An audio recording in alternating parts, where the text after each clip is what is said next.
নবী হে, ধৈর্যশীলদেরকে আপনি সুসংবাদ দিন।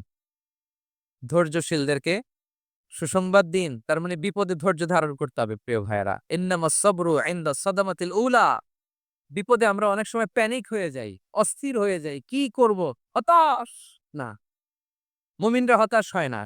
ধৈর্য ধারণ করে। কি করে? কি করে? ধৈর্য ধারণ করার শক্তি দাও গো মেহেরবান আমায়, দাও গো মেহেরবান। পড়েন।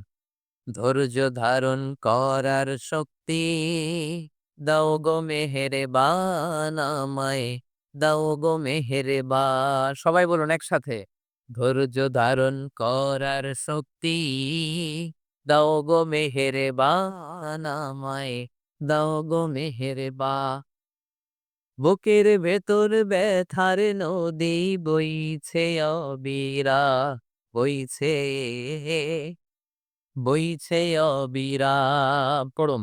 ধৈর্য ধারণ করার শক্তি দাও গো মেহেরবান আমায়, দাও গো মেহেরবান। পড়েন আমিন। আল্লাহ যেন বিপদে আমাদেরকে ধৈর্য ধারণ করার তৌফিক দান করে। প্রিয় ভাইয়েরা, ধৈর্য এটা এমন একটা গাছ যে গাছের সারা গায়ে কাটা, কিন্তু এই গাছের ফলটা বড় সুস্বাদু। আই রিপিট, আমি আবারও বলছি, ধৈর্য এটা এমন একটা গাছ যে গাছের সারা গায়ে কাটা, কিন্তু ফলটা বড় মিষ্টি, ফলটা বড় সুস্বাদু। সবাই ধৈর্য ধারণ করতে পারে। বিষ্ণু ইসলামকে আল্লাহ তাআলা নানা সময় আশ্বস্ত করেছেন, সান্ত্বনা দিয়েছেন আর ধৈর্যের বাণী শুনিয়েছেন। আল্লাহ বলে, ফাসবির কামা সবারা উলুল আজমি মিনার রসুল। নবী হে, আপনার আগে দৃঢ় প্রত্যয়ী নবীরা যেরকম ধৈর্য ধারণ করেছে, আপনি ধৈর্য ধারণ করুন। সূরাতুল মুজাম্মিল আল্লাহ তাআলা বলছেন, ওয়াসবির আলা মা ইয়াকুলুনা ওয়াহজুরহুম হাজরান জামিলা। ওরা যাই বলুক, আপনি ধৈর্য ধারণ করুন। ওদের কথাকে ইগনোর করুন। Just ignore what they are saying to you. যা বলে আপনি জাস্ট ইগনোর করেন। ওরা বিষ্ণু ঈসা ইসলামের মনোবলকে ভেঙে দেওয়ার জন্য কখনো বিষ্ণু ঈসা ইসলামকে কবি বলে গালি দিত। কবি কি বলতো? শায়ের। কখনো বলতো মজনুন, পাগল। নাউজুবিল্লাহ পড়বেন না? পাগল বলে গালি দিত। মাঝে, মাঝে বলতো কাহিন, গণক। মাঝে, মাঝে বিষ্ণু ঈসা ইসলামকে তারা বলতো আবতার, লেস কাটা। মোহাম্মদ, তোমার ছেলে নাই, তোমার বংশ নির্বংশ হয়ে গেছে, তোমার নাম নেয়ার মতো কেউ নাই। আহা! কপাল পোড়া। গোটা বিশ্বব্যাপী বিষ্ণু ঈসা ইসলামের সুনাম সুখ্যাতি ছড়িয়ে দিয়েছে কে? আকাশ বাতাস বাড়িয়ে, সাতাকাশ ছাড়িয়ে আল্লাহর আরশ পর্যন্ত আল্লাহ তাআলা বিষ্ণু নবীর সুনাম সুখ্যাতিকে সুউচ্চ করেছেন। ঠিক কিনা বলেন? ইগনোর করুন। আপনাকে কবি বলে, গণক বলে, আপনাকে পাগল বলে, আপনাকে লেসকাটা বলে, জাস্ট ইগনোর দ্যাট। বর্তমান সময়েও নানা ধরনের ট্যাগ আমাদেরকেও দেয় কি দেয় না বলেন? দেয়। আমাদেরকে কি বলে? মৌলবাদী বলে। বলে, বলে। ওই যে রাজাকার বলে। হ্যাঁ, রাজাকার, রাজাকার খেলার দিন শেষ। মন মতো হইলে মুক্তিযোদ্ধা, মন মতো না হইলে রাজাকার। এই দিন শেষ। ওই দিন আর নাই। এই কার্ড দিয়ে আর খেলার দিন নাই। এগুলো মানুষ আর খায় না এখন। এগুলো গিলে না আর। সাধারণ মানুষ বড্ড সচেতন। দেখেন, কালের বিবর্তনে, সময়ের আবর্তনে একই পরিক্রমা আমাদেরকেও ট্যাগিং করে। আমাদেরকে মৌলবাদী বলে, ব্যাকডেটেড বলে, রাজাকার বলে, জঙ্গি বলে, যুদ্ধাপরাধী বলে। আছে না এরকম? হ্যাঁ। ওয়াসবির আলা মা ইয়াকুলুন। নিজের সাথে মিলায় নেন। যা বলে ধৈর্য ধারণ করো। ওয়াহজুরহুম হাজরান জামিলা। Just ignore that. ভালোভাবে ইগনোর করেন। খালাস, সালাম দিয়ে কেটে পড়েন। তাহলে প্রিয় ভাইয়েরা, এই বিপদ-আপদ আমাদের পিছু ছাড়বে না। পিছু ছাড়বে না। নবীদের পিছু ছাড়ে নাই, আমরা কোথায়? আমরা আর কি? বিপদে আমাদেরকে ধৈর্য ধারণ করতে হবে। মনোবল হারাইলে হবে না। দেখেন বিশ্বনবী কিভাবে আপনাদেরকে সান্ত্বনা দেয়। বিশ্বনবী বলেন, আজাবান লি আমরিল মুমিন। মুমিনের ব্যাপারটা বড় আশ্চর্যজনক। ফাইন্না আমরাহু কুল্লাহু লাহু খাইর। মুমিনের জীবনে যা ঘটে সবটাই খাইর, সবটাই কল্যাণ। ইন আসাবাতহু সাররাউ শাকারা ফাকানা খাইরাল্লাহ ওয়া ইন আসাবাতহু দাররাউ সাবারা ফাকানা খাইরাল্লাহ। মুমিনের জীবনে যদি সুখ আসে তাহলে মুমিন শুকরগুজার হয়, এটা তার জন্য ভালো। আর যদি মুমিন জীবনে দুঃখ আসে তাহলে সে সবর ইখতিয়ার করে, এটাও তার জন্য ভালো। সুবহানাল্লাহ। তাহলে দেখেন, আমরা হয় সুখে থাকি নয় দুঃখে থাকি, ঠিক কিনা বলেন? তাহলে সুখের সময় আমরা শুকর করি, কি করি? শুকরগুজার হই। শুকরিয়া করাও একটা ইবাদত। শুকরিয়া করাও কি? আর দুঃখের সময় আমরা সবর করি। সবর করাটাও একটা। তাহলে আমাদের পুরো জীবনটাই ইবাদত। পুরো জীবনটাই সুখের সময় শুকর আর দুঃখের সময় সবর। আওয়াজ করে বলেন, সুখের সময় শুকর আর দুঃখের সময়। এই ২ ইবাদত মুমিন জীবনে চলমান, কন্টিনিউয়াস একটা উইন উইন সিচুয়েশন, কি বলেন? উইন উইন হয়ে গেল না? যেই পরিস্থিতিতেই থাকে আমাদের জন্য লাভ। আল্লাহু আকবার। তাহলে প্রিয় ভাইয়েরা, এটাই জীবনের বাস্তবতা। সবর আমাদেরকে এখতিয়ার করতে হবে। হতাশ হওয়া যাবে না। অনেকে আমরা অল্পতে হতাশ হই। এই যে আমরা ধৈর্য ধারণ করছি, এর ফল পাচ্ছি না? দীর্ঘ ১.৫ দশক ধরে ধৈর্য ধারণ করছেন না আপনারা? এখন মুক্তি, স্বাধীনতা, বিজয় এনে দিয়েছে কে? ধৈর্য ধারণ করো। ধৈর্যের যে ফলাফল, এটা বড় মিষ্টি। ধৈর্য এমন একটা গাছ, এই গাছের সারা গায়ে কাটা, কিন্তু এর ফলটা বড় সুস্বাদু। এর ফলটা বড় মিষ্টি। ধৈর্য ধারণ করার অভ্যাস করতে হবে প্রিয় ভাইরা। মুমিন হতাশ হয় না, হাল ছেড়ে দেয় না। মুমিন ভরসা রাখে একজনের উপর, তিনি কে? লা তাইয়াসু মির রাউহিল্লাহ, ইন্নাহু লা ইয়াইয়াসু মির রাউহিল্লাহি ইল্লাল কওমুল কাফিরুন। আল্লাহর থেকে, রহম থেকে নিরাশ হয়ে যেও না। কাফির ছাড়া, অকৃতজ্ঞ ছাড়া কেউ আল্লাহর থেকে, আশা থেকে নিরাশ হয় না। শয়তানের সবচেয়ে বড় মিশন হলো আমাদেরকে হতাশ বানানো। এটা খেয়াল রাখবেন। শয়তানের সবচাইতে বড় মিশন কি? আমাদেরকে হতাশ করে দেয়া। হতাশ বানাইতে পারলে সে সাকসেসফুল, খুশি। কিন্তু আমরা এত সহজে হতাশ হই না। আমরা নিরাশ হই না। আমরা বিপদে হাল ছেড়ে দেই না। আমরা ভরসা রাখি এক মহান সত্তার উপর। তিনি কে?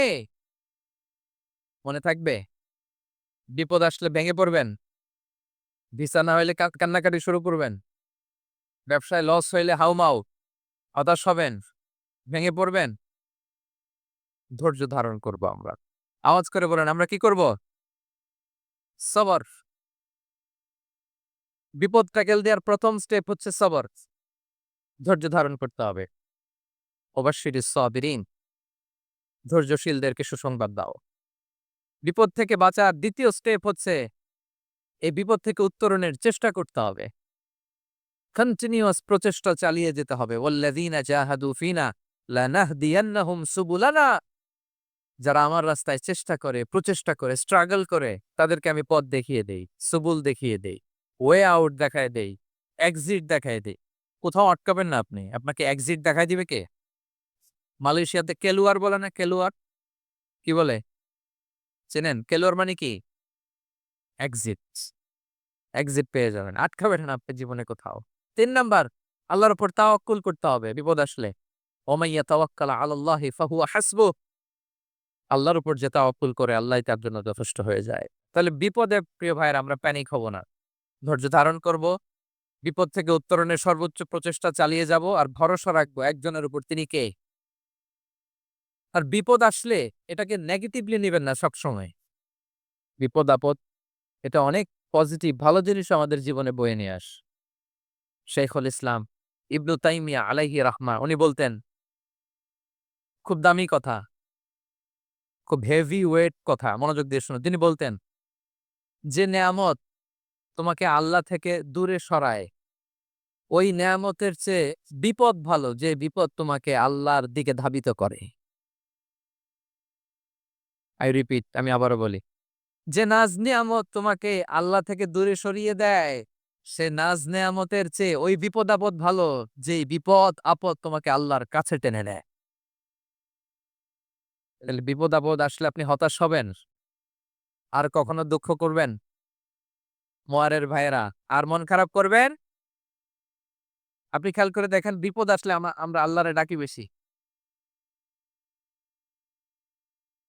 যখন অসুস্থ আপনি খেয়াল করেন তো, আল্লাহ, আল্লাহ তুমি তুমি ছাড়া বাঁচানোর কেউ নাই আল্লাহ। আল্লাহ তুমি হেফাজত করো, আল্লাহ তুমি সুস্থ করে দাও। যখন লাইফ থ্রেট দেখেন, আপনি গুম হয়ে যেতে পারেন, আপনারে কারাবন্দী করতে পারে, এরকম একটা বিপদের মধ্যে আছেন। তখন খেয়াল করেন তো আল্লাহর সাথে আপনার কানেক্টিভিটি, রিলেশনশিপটা কতটা ডেভেলপ হয়। আর বিপদে পড়লে আমরা আল্লাহরে ডাকি বেশি। তাহলে বিপদ-আপদেরও কিছু পজিটিভ সাইড বা দিক আমাদের জীবনে আছে না নাই? অনেক পজিটিভ দিক আছে। কয়েকটা শেয়ার করি। ১ নাম্বার আল্লাহ। ১ নাম্বার পজিটিভ সাইড তো বললাম। ইমাম ইবনে তাইমিয়া যেটা বললেন। এরপরে হচ্ছে মাঝে, মাঝে আল্লাহ তাআলা আমাদের মর্যাদাকে আপগ্রেড করতে চায়, এলিভেট করতে চায়। আপনি ধরেন কোন একটা এয়ারলাইন্সের রেগুলার প্যাসেঞ্জার টিকেট কাটেন। মাঝে, মাঝে হঠাৎ করে দেখবেন কাউন্টারে গেলে তারা বলে, "you are upgraded to business class" অথবা "you are upgraded to first class" যেহেতু রেগুলার প্যাসেঞ্জার অনেক মাইলস জমা হইছে, আপগ্রেড করে দেয়। আল্লাহ তাআলা মাঝে, মাঝে চায় তিনি আমাদের মর্যাদাকে র‍্যাংক এটাকে আপগ্রেড করবেন। কিন্তু আমার যে আমল আখলাকের অবস্থা ওইটা দিয়ে ওই আপগ্রেড র‍্যাংকে যাওয়ার সুযোগ নাই। বুঝতেছেন কথা? আল্লাহ চায় আমার লেভেল একটু আপ করতে। কিন্তু আমার আমলের যে অবস্থা এতে আমি ওখানে যাই না। তখন আল্লাহ কিছু বিপদ-আপদ দিয়ে পরীক্ষা দিয়ে বান্দাকে টেস্ট করে। ওই পরীক্ষায় যদি উত্তীর্ণ হন সাথে, সাথে আল্লাহ তাআলা আপনার লেভেল বা র‍্যাংক আপগ্রেড করে দেয়। সুবহানাল্লাহ পড়বেন না? তাহলে লাভ না লস? আওয়াজ করে বলেন লাভ না লস? মুমিন জীবনের সব লাভ, যত বিপদ-আপদ আপনাকে স্পর্শ করে প্রতিটাতেই আপনার জন্য কল্যাণ। বিষ্ণু ইসা ইসলাম বলেন, "মা ইউসিবুল মুসলিমা মিন নাসাবিন ওয়ালা ওয়াসাবিন ওয়ালা হাম্মিন ওয়ালা হুজনিন ওয়ালা আযান ওয়ালা গাম্মিন হাত্তা শাওকাতি ইউশাকুহা ইল্লা কাফফারাল্লাহু বিহা খাতায়া।" আপনার জীবনে যত দুঃখ, যত যন্ত্রণা, যত টেনশন, যত এক্সাইটি, যত ইনজুরি, এমনকি গোলাপ ফুল পাড়তে যেয়ে ওখানে যে কাঁটা বাঁধছে, বড়ই খেতে যেয়ে বড়ই গাছে ওঠার পর যে একটা কাঁটা বিঁধছে আপনার হাতে, এর কারণে আল্লাহ তাআলা আপনার গুনাহ মাফ করে দেয়। সুবহান। তাহলে বিপদ-আপদ দিয়ে আল্লাহ বান্দার মর্যাদাকে আপগ্রেড করে। বিপদ-আপদে ফেলে আল্লাহ তাআলা বান্দার পাপ মোচন করে। বিপদ-আপদ দিয়ে আল্লাহ তাআলা বান্দার শাস্তি মওকুফ করে। এমন পাপ করছেন এটার জন্য শাস্তি বরাদ্দ হয়ে গেছে। কিন্তু আল্লাহ তাআলা ওই শাস্তি থেকে মাঝে, মাঝে আপনাকে বাঁচাতে চায়। তখন কিছু বিপদ দিয়ে বান্দারে পরীক্ষা করে। উত্তীর্ণ হলেই আল্লাহ তাআলা ওই শাস্তিকে মওকুফ করে দেয়। তাহলে আসুন সামারি করি। পুরো আলোচনাটার সামারি করি। বিপদ-আপদ, পরীক্ষা, স্ট্রাগল, কষ্ট এটা সুন্নাতুল্লাহি ফিদ দুনিয়া। এই দুনিয়ায় আল্লাহর সুন্নাত। এর বাইরে কেউ যেতে পারার ইভেন নট দ্য মেসেঞ্জার্স নবীরাও। আজকের আলোচনায় শুনছেন না নবীদের জীবন দিয়ে কি গেছে ups and downs, test and trial. নবীরাও না। তাহলে এটা আমাদের মাইন্ডসেটের সাথে সেট আপ করে নিতে হবে যে অতীতে, বর্তমানে, ভবিষ্যতে বিপদ-আপদ মুক্ত এই পৃথিবীতে কেউ থাকবে না। পারবেন? হ্যাঁ? এটা মাইন্ডসেটে নিয়ে নিতে হবে যে এটাই জীবন। বিপদ-আপদ দিয়ে আল্লাহ পরীক্ষা করবেন। এটাই পৃথিবী। চিরসুখ, চিরশান্তি এই পৃথিবীতে খুঁজলেই পাওয়া যায় না। শুরুতে বলছিলাম না? চিরসুখ, চিরশান্তি। বলেন তো এটা কি দুনিয়ার ফিচার না জান্নাতের ফিচার? জান্নাতের ফিচার দুনিয়ায় খুঁজলে পাওয়া যাবে? যাবে না। তাহলে আজকের আলোচনার ১ নাম্বার লেসন হচ্ছে বিপদ-আপদ এটা সুন্নাতুল্লাহি ফিদ দুনিয়া। এ দুনিয়া আল্লাহর সুন্নাত। এটা থেকে মুক্তি পাওয়ার কোন সুযোগ নাই। নবীরাও পায় নাই। ২ নাম্বার লেসন, বাঁচার যেহেতু সুযোগ নাই, we have to face it with patience, intellect and tawakkul. বিপদে অস্থির হওয়া যাবে না। এটাকে ফেস করতে হবে উইথ পেশেন্স, ধৈর্যের সাথে। বিপদ আমরা মোকাবেলা করব কিসের সাথে? ধৈর্য। প্যানিক হবেন না, অস্থির হবেন না। ধৈর্য ধারণ করবে। With intellect. আল্লাহর দেয়া আপনার ইন্টেলেক্ট খাটিয়ে এই বিপদ উত্তরণের সর্বান্তকরণের চেষ্টা প্রচেষ্টা আপনার চালায় যেতে হবে। আর সবশেষে আত-তাওয়াক্কুল আলাল্লাহ, ডিপেন্ডিং অন আল্লাহ। ভরসা করব কার উপর? আল্লাহর উপর। পারা যাবে তো? আচ্ছা ২ টা লেসন গেল। ৩ নাম্বার লেসন হচ্ছে আমাদের ছেলে-মেয়েদেরকে we have to educate our child regarding the test and trial in this দুনিয়া। দুনিয়ার এই বিপদ-আপদের ব্যাপারে আমাদের ছেলে-মেয়েদেরকে শিখাতে হবে, বুঝাতে হবে। ওরা ছোট মানুষ তো অস্থির হয়ে যায়। "আব্বু আমার সাথে কেন এমন হয়? আমারই শুধু পেন্সিল চুরি হয়। আমারই শুধু এটা হয়। আমি পরীক্ষায় খারাপ করি, আমি ব্যথা পাই, আমার এই, আমার সেই।" ছোট মানুষ তো বুঝে না। ওরে বুঝাইতে হবে যে, "বাবা, this is the essence of life." এটাই জীবন। এটাই কি? আ এই লাইফ হ্যাকস গুলো তাদেরকে শিখাইতে হবে। "Don't be panic." প্যানিক হওয়া যাবে না। "This is how life is designed." এটাই জীবন।